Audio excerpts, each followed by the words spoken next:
Hello and welcome back. In this lecture, we will be learning about Azure updates, which are covered in detail about the products that are generally available, or the products which are available in a preview mode, or the Microsoft whatever they are trying to develop, or the products which are the features which are in a development mode.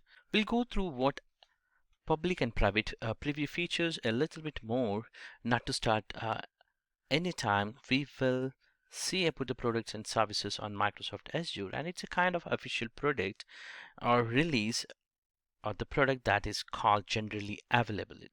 So if a product is generally availability, then we call it as the feature. It is available now, and we get this kind of icon within this page. This is a Microsoft Azure updates page. And for the products which are available as the now available, which is a generally available, for that the SLAs which we talked in the previous lectures are applicable. But the products which are in a preview, which are released, might be for only for the few people, or maybe released for the private and public previews that might or might not come for the general availability state. If the product doesn't like by many people, maybe nobody is using, they might retire that product. But if a product is used by many people and that feature is really good, and Microsoft may include or add up that as the next step as the generally available. By doing that, we get as a generally available product. So whatever the products are in a preview mode are not going to be get any kind of service levels, and even we don't get the support also from the Microsoft Azure, or we get it very limited support since it is in a preview and they're still testing on a public data.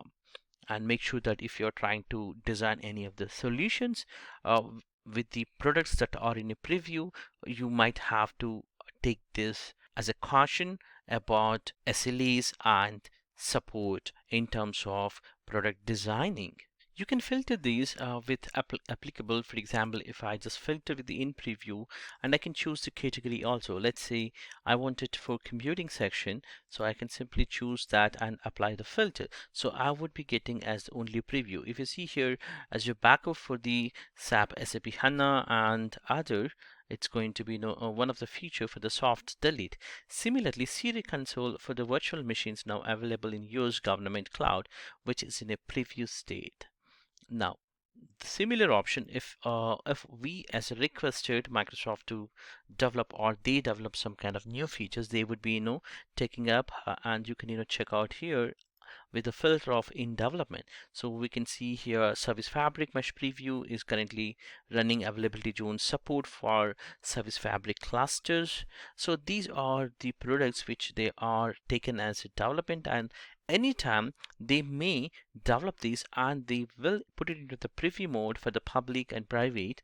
And then once we are previewed and based on the data they collect and they see, it might release to the general availability. So then the product will come up with some kind of service level agreements, and for the support it will be handed over. Until that, the product team and the development team internally, they take care of it, and we shouldn't be developing any kind of products or designs in a preview or in a development state kind of products. Let me show you in the console how it looks like the preview option. If I just go to my one of the option within the cost management and billing scope, if you can remember, we tried to manage the cost management in the previous lectures. So here you can see here try preview. So this is the new feature when you go to this preview panel, the preview new portal. When it's open as a new portal, you can see here it is into the preview state, and also I'm able to get it as a preview.portal.azure.com.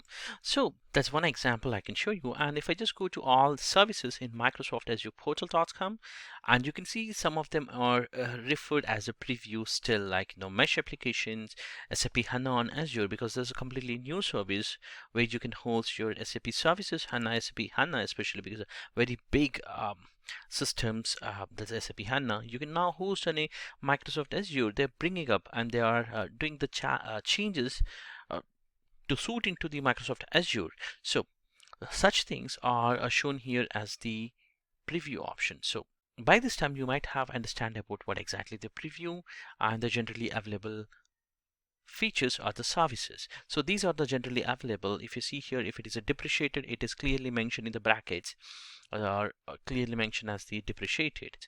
I hope this is useful for you. Thank you for watching this.